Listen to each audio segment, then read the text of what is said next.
Hello, we are Memphis Kim University, and today we are doing our last video on trig identities and trig equations. It's going to be very similar to our last previous video, where in our previous video we added two more complex trig identities. Those are sum and differences. This video we're going to add double angles and half angles. So it's going to follow the same format. We're going to write out these formulas, and then we're just going to apply them a bunch of times. We're going to apply it for the unit circle. We're going to apply it with inverse functions and with triangles, and then we are going to verify a few trig identities, and finally we are going to solve some trig equations. So let's get started. So first off, what we're going to do is we're going to write the formulas down just like the previous video. We're not focusing on why they're trig, we're just going to be focused on how to use them. So we're just going to list them out. So first off, we're going to enter the double angle ones. Just keep in mind, how do you prove them? Well, you use the sum formula. For example, sine of 2x is sine of x plus x. So the first formula is going to be sine of 2u, which is going to be just 2 sine of u cosine of u, again using the sum formula. Then we have the cosine formula. If you use the sum formula, you would immediately get cosine squared of u minus sine squared of u. But you can use our famous Pythagorean identity, sine squared plus cosine squared is equal to 1, in order to derive actually formulas that also hold for cosine of 2u. So it's a little bit strange, but there's actually 3 formulas, because you can replace sine squared of u with 1 minus cosine squared. You can replace cosine squared with 1 minus sine squared, and you would get these formulas right here. Why are there multiple formulas? Well, perhaps with these formulas, some of them are easier to use than others in certain scenarios. So that's why it's nice to know all 3. But again, you can use them you can derive them just from this. Finally, we have tan of 2u, the double angle of tan of 2u. And that's going to be a fraction as well. It's going to be 2 because of the fraction formula for sum of tangent. So it's going to be 2 tan u over 1 minus tan squared u. So let's see if we can squeeze that in. Looks like we were able to do that. Then we're going to talk about the half angle formulas. So instead of having sine of 2u, we're doing sine of u over 2. So it's the half angle formulas. So the first formula is going to be for sine of u over 2.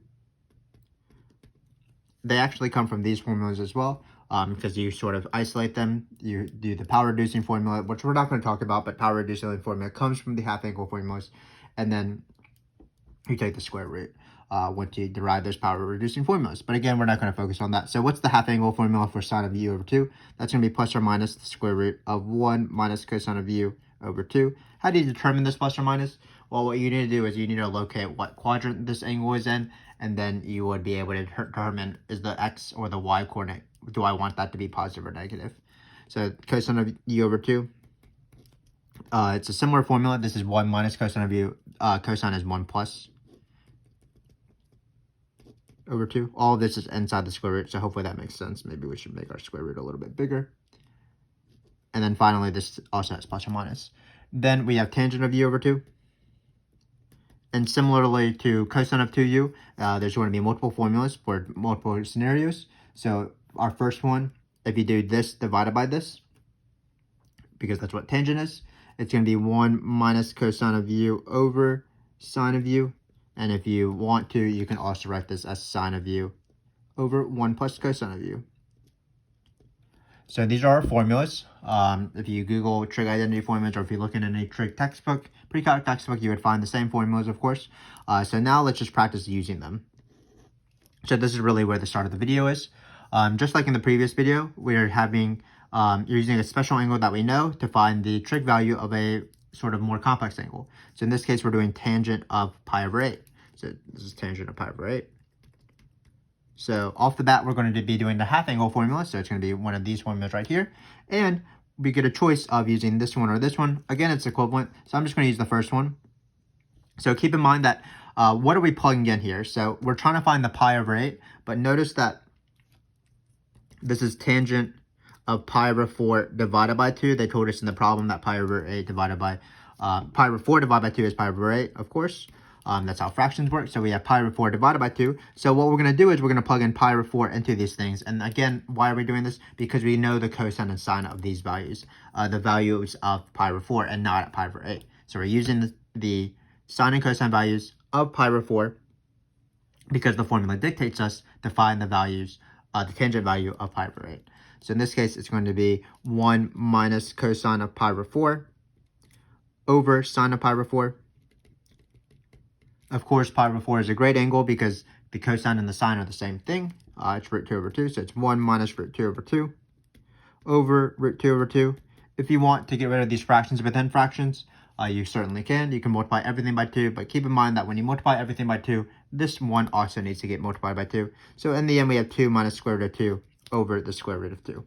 And if you wanted to rationalize the denominator, you could also do that. But I'm going to leave it like this because I don't really mind when my denominator has a radical.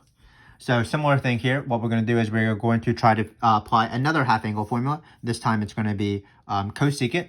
Keep in mind that cosecant, we actually didn't list out a formula, but of course we can find the sine of 3 pi over 8, and then we can find its reciprocal. So cosecant, sorry, and it's going to intrude in this question because I miswrote it, but we should be fine. Cosecant of 3 pi over 8 is the same thing as 1 over sine of 3 pi over 8. That's just the relationship between cosecant and sine that we're very used to by now. And then we note that 3 pi over 8 is half of 3 pi over 4, so it's 1 over sine of 3 pi over 4 divided by 2. So now we have u over 2. So when we do this formula, we are going to just plug in u right here, plug in pi over 4. So this is going to be, hopefully, we're trying to avoid the previous question, but it's going to be plus or minus 1 over plus or minus the square root of 1 minus the cosine of 3 pi over 4 over 2. Keep in mind, we do have to choose between plus or minus, but in this case, it's a pretty easy decision because 3 pi over 4 is not, we haven't hit pi yet. 3 pi over 4, of course, is 3/4 of a pi. So we haven't hit that final pi yet. So just keep in mind that in the first two quadrants of our unit circle, our y values, which are the sine values, are always positive. So that's why we're going to choose the positive here and not the negative. So all we have to do is we have to do 1 over the square root of 1 minus cosine of 3 pi over 4. Again, if you want to draw 3 pi over 4, it looks like this. Because it's 1 pi over 4, 2 pi over 2 pi over 4, 3 pi over 4. The only important thing is that cosine is negative, sine is positive, but they're the same thing, other than the fact that they're both, one's negative, one's positive. So cosine of 3 pi over 4, that's negative, but keep in mind that there's a negative in the formula, just by coincidence. Also, cosine's in the formula, not sine. So it's going to be 1 minus cosine of 3 pi over 4, so it's going to be 1 plus root 2 over 2. Again, it's a minus over 2. You can simplify this a little bit if you wanted to. What you can do is first you can get rid of this divide by 2 inside the radical by multiplying everything of this fraction by 2. So it's going to be 1 over square root of 2, because I'm multiplying everything by 2, plus root 2. The point of this was to get rid of the fraction, over 4. Then this is the same thing as 1 over root 2 plus root 2, because we're just breaking up this radical. And then, of course, root 4 is 2, but just keep in mind that we're going to be multiplying by the reciprocal, so this top will be 2, and we're actually done now. So again, not too bad. This is actually a little bit harder to apply this formula because of multiple things. First off, this is really the hardest it gets. The first thing we had to mention is that sine, cosine, and tangent are all these formulas. So when we had cosecant, what we had to do is we just had to do 1 over the sine. Then when we did 1 over sine, we decided that we're going to use this half angle formula, and the angle we were going to plug in is going to be 3 pi over 4. We found 3 pi over 4, or we applied the formula. We know what cosine of 3 pi over 4, that's just drawing a unit circle thing. Similarly, we do need to determine whether we wanted positive or negative, but all these angles, when you're doing 3 pi over 4, when you're doing 3 pi over 8, all these angles have positive signs. So we didn't really have to worry about that. That was going to be positive. And then we just sort of simplified a few things using algebra rules. So nothing too crazy. Not the easiest formula to apply, but certainly still a formula that we're just plugging in something. So now we're going to do similar questions that we did in our previous video, where involving inverse trig, and what we're going to do is we are going to draw triangles, and then once we draw the triangles and these are going to come from inverse trig, right triangles, then we will be able to easily find the cosine values that we need, or the sine values that we need, or the tangent values that we need, just by using the SOHCAHTOA. So in this case, we have 3x here. So again, in our previous video, we called this cosine of 2 times u. Keep in mind that arcsine of 3x is pretty complicated, but it is an angle, so we're just going to call that u, and then we're going to immediately apply one of these formulas. We can actually choose any of these three things. It really doesn't matter. So I'm just going to take the first one here because that's the most common one. So it's cosine of 2u is equal to cosine of u. Sorry, it's cosine of u squared minus sine of u squared. Sorry, lost my train of thought there. So all we have to do is we need to find the cosine and the sine of this angle u. So what we want to do is we want to draw a right triangle on the side. So it's going to be a right triangle. And it's for this angle u. And what's important about this angle u? Well, u is equal to arcsine of 3x. Sine is opposite of our hypotenuse. So that's going to be 3x is going to be my opposite. And then how do I have just 3x? Well, I'm going to be divided by 1. So opposite over hypotenuse is 3x. So this is my angle u because the sine of u is 3x. That's how inverse works. And then I need to find this last side right here, but I'm going to use the Pythagorean theorem. Keep in mind that when you're doing the Pythagorean theorem, this 3x is also being squared. So it's 1 equals 3x squared plus something. So that something is going to be 1 minus 3x squared, the square root of that, which is 1 minus 9x squared. So it's 1 minus 9x squared. And then once we've drawn this triangle, we are ready to go because we are able to easily find these two things. So again, we're finding cosine of u, and how to find that is we need to use u. So keep in mind that this is u and not w, for example, 2u. And u is arcsine of 3x, which allowed us to draw this triangle. So cosine of square root of u, well, that's going to be the adjacent over the adjacent over 1 squared. So it's going to be square root of 1 minus 9x squared. So again, it's divided by 1 if you want. We can write divided by 1. And then the sine is going to be minus this thing. So it's going to be 3x over 1. And then all of that squared. And then we're done. We can just simplify this a little bit. Square root of 1 minus 9x squared. Well, when you square a square root, the square root goes away. That's the definition of square root. 1 minus 9x squared. And then finally, when you have 3x squared, again, just keep in mind the 3 is also being squared. So it looks like we're going to have minus 9x squared as well. So it looks like we're going to end up with 1 minus 18x squared. So this is my final answer. And what you can do is you can check that if we had done the other two formulas, we would have gotten the same thing. For example, it's pretty easy to tell that we would have gotten the same thing because this is how they're defined, and we have 1 minus. So keep in mind, again, from our previous video, inverse trig looks pretty intimidating, but what you do is you just draw a triangle of the angle you want. In this case, we want arcsine of 3x, so 3x over 1. We were able to use Pythagorean theorem to find the third leg. And then once you find the third leg, after you write out the formula, it's very easy to apply the formula because it's easy to find sine and cosines and things like that just by reading it off using SOHCAHTOA. So let's do the same thing here. Before we even start off with, it's going to be the same triangle. Probably shouldn't draw on the same triangle, but that's okay. But before we even start off with the formula for tangent of half angles, what we're going to do is we're going to draw the triangle again. And it is, again, the same triangle because we're dealing with arcsine of 3x, arcsine of 3x. So in this case, let's just pretend we haven't seen the question. Sine of, we have this u angle, and the sine of this angle is equal to 3x, so it's 3x over 1. When we do Pythagorean theorem, we are careful. It's going to be 1 minus this squared, which is 1 minus 9x squared because the 3 is also being squared. And now we can easily apply tangent. We can again use either formula, 1 minus cosine over sine or sine over 1 plus cosine. Let's use just the first one. So it's going to be this thing right here. If we call this u, so tan of u over 2, this is going to be written from the formula 1 minus cosine of u over sine of u. So it looks like it's going to be 1 minus, well, cosine of u is adjacent over hypotenuse, so it's going to be 1 over root 1 minus 9x squared. And then sine of u is just 3x over 1, opposite over hypotenuse, so just 3x. So hopefully all of this made sense. Again, nothing too bad. Inverse trig, kind of scary, but it just allows you to draw triangles, and once you have triangles, it's very easy to apply SOHCAHTOA. So nothing too new except the formula, but the methods that we've talked about in previous videos are still applied. So we're going to do a very similar thing for this guy right here. So what we're going to do is we are going to potentially draw a triangle just like this and then apply SOHCAHTOA. But actually, this one isn't too bad. Keep in mind that we have a formula where we're trying to find cosine of 2u.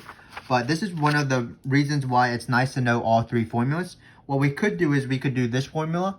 But what that would require is to find the sine of the angle. And that's not going to be too bad. It would just be a right triangle. But there's a formula that just has cosine, so we can just immediately apply this if we use this one. So again, every time you have cosine of 2u, you have three choices in order to do which one.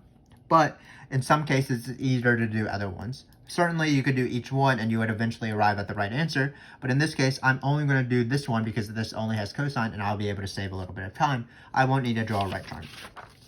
So when I'm doing cosine of 2u, that's the same thing as cosine squared of u minus 1, which is equal to 4/5 squared minus 1. Notice how easy this is.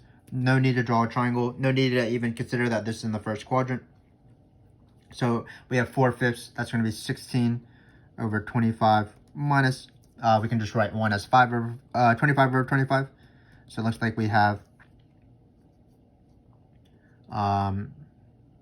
negative 9 over 25.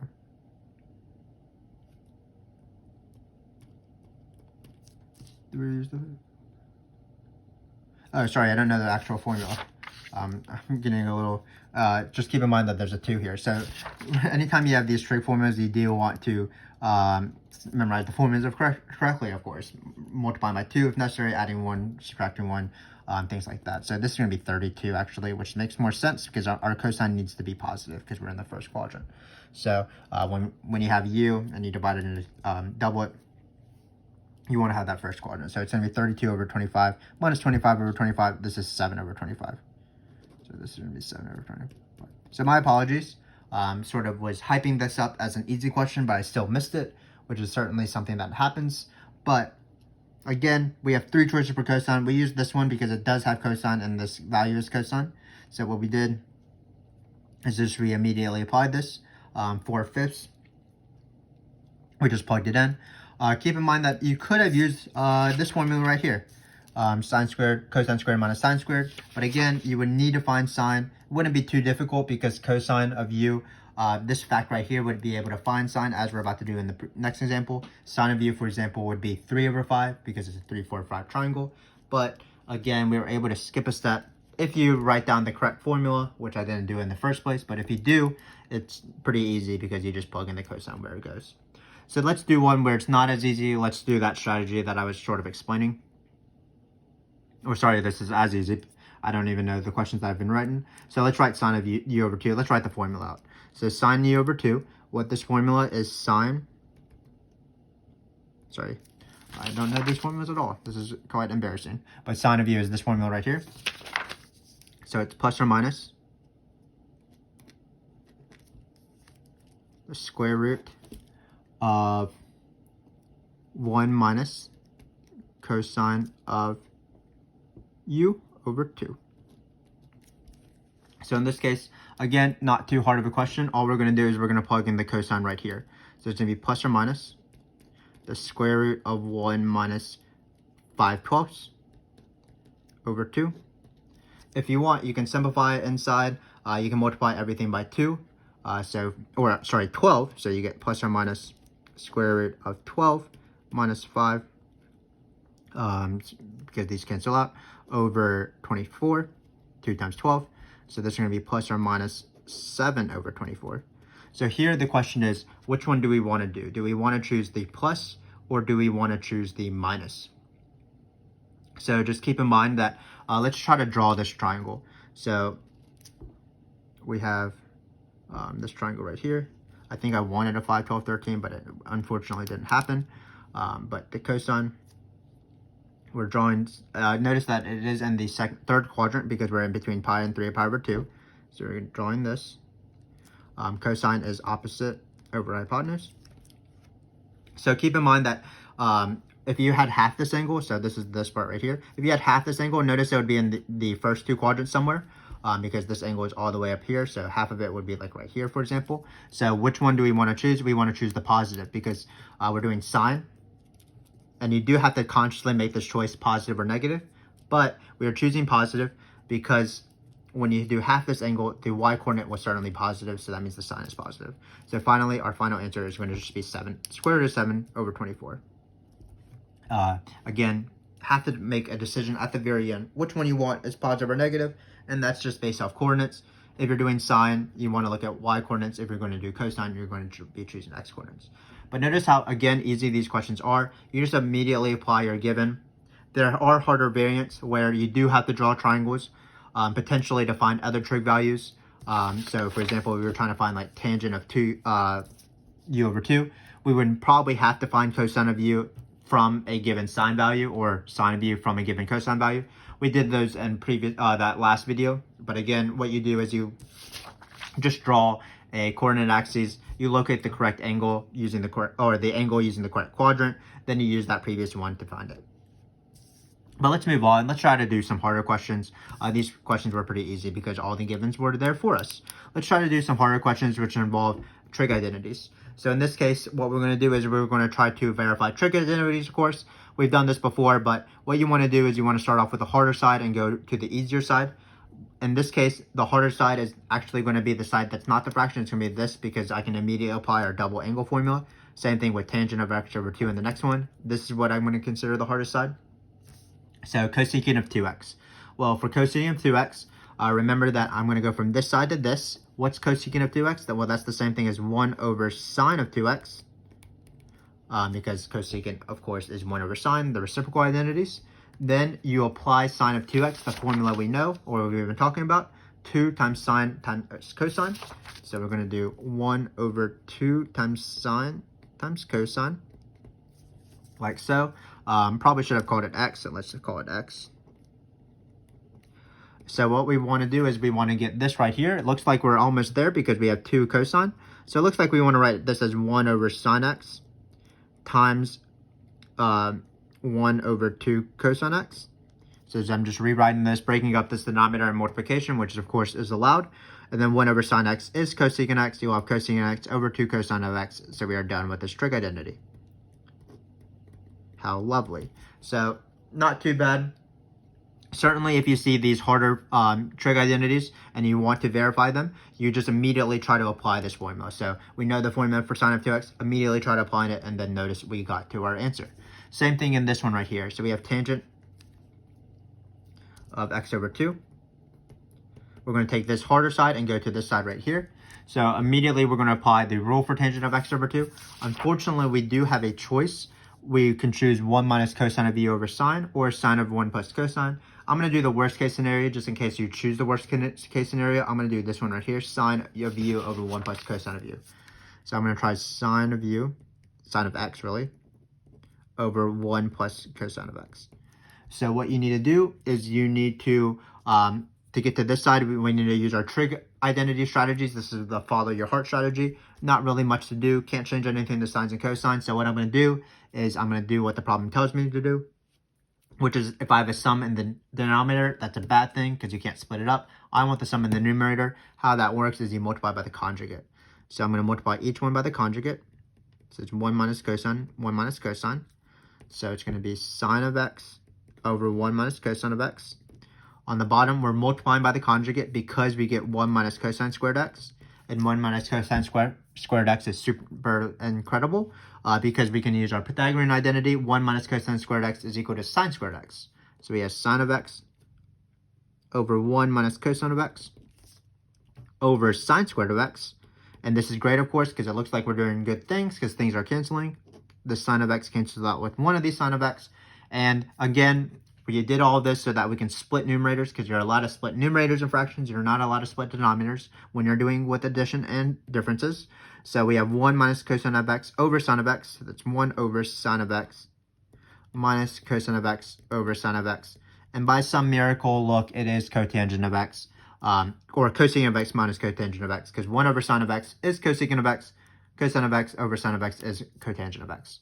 So you do have this right here, and you are done. So again, how do you do these trig identities? Same as we normally do. The question immediately becomes a previous question after you apply the new identity. So in this case, we immediately after you apply this tangent of x over 2, then you're just doing normal trig identity stuff, multiply by conjugates, maybe changing things to sines and cosines and things like that. So again, same thing here. Immediately apply the double angle formula, and then you're able to get to where you want to go. So finally, what we're going to do is we're going to do these 2 equation questions to count it off. Same thing with the identities though. When you see like sine of 2x, when you see sine of x over 2, you immediately want to apply the identity. So what sine of 2x? We used that before, and this example right here, it's 2 sine of x cosine of x. So we can write this as 2 sine of x cosine of x. And then if you saw our previous video on trig equations, we are at that step. So what you do is you just try to factor everything, and then you just start solving. So after you apply that identity, just like with the trig identities or verifying the trig identities, you immediately just do your normal things. You don't have to think about double angles anymore, or half angles, or anything like that. So in this case, we are going to take out a sine, of course. So it's going to be sine of x, and then it's going to be 2 cosine of x plus 1 equals 0. And so we're just going to solve both of these separately, as we normally do. So sine of x equals 0. Well, that's going to be our pi over 2 angles. So that's going to be pi over 2 plus, if you want, 2n pi. And then also 3 pi over 2 plus 2n pi. Because those are our unit circle angles that give us sine of x equals 0. Sorry, I can't do any math. I don't know why I'm saying this. I need to actually draw triangles, even though I've done this for a lot. But sine is the y-coordinate, of course, so you want these 2 angles, you want 0 and pi. So sorry about that. And again, these are just multiples of pi if you want to write this as n pi. Let's do the harder one. Let's try to redeem ourselves. Let's do 2 cosine of x plus 1. So it's 2 cosine of x plus 1 equals 0. So we're going to get cosine of x is equal to negative 1/2. So we're going to draw 2 triangles here. We are in the first quadrant and the fourth quadrant, so it's going to be first one and fourth one. If this is negative 1/2, that means that this side is, I don't know what I'm doing. Why am I struggling here? This is the redemption story, and it's not going well. So cosine of x is negative 1/2. That means you're in these 2 quadrants right here, for second and third, because you want x's to be negative. This side is going to be your negative 1/2. This is going to be root 3 over 2. This is going to be negative root 3 over 2. So which triangle did we draw? Well, the middle side goes with the middle angle, so these are going to be pi over 3's here. So this looks like this is going to be 2 pi over 3. So I'm running out of room. This is embarrassing, but it looks like we have 2 pi over 3, because this is that angle right here. And then we have 4 pi over 3, and we're going to add 2n pi for each of them. So even if I made this question a lot harder than it actually is, hopefully you can see that once you apply that first step, it's the same thing as trig identities or trig equation solving that we did previously. You factor as much as possible. You set each factor to be equal to 0. And hopefully you know trig more than I do. Sine of x being 0, that's your multiples of pi. So that's 0 and pi. If it was cosine of x equals 0, my previous mistake would have been correct. And then when you're going for 2 cosine of x plus 1, that's going to give you a cosine of x being negative. That's why you should be drawing these quadrants and not first and fourth. That's because cosine of x would be positive. So this is the right thing. And then locate these angles. These are 2 pi over 3, 4 pi over 3, and then we're going to add 2n pi. So let's do this one. Last question. Might as well get this over. Sort of made mistakes here and there, but hopefully you can tell that mistakes are certainly part of the process. But if you can catch yourself, certainly a good thing. So let's finish this off with this guy right here. So it's going to be same sort of thing, where when we see sine of 2x or when we see these half angles, you immediately want to apply the half angle formula. So it's going to be 1 plus cosine squared x equals 2. Just keep that in mind that this squared means that for sine of x over 2, all of this will be squared.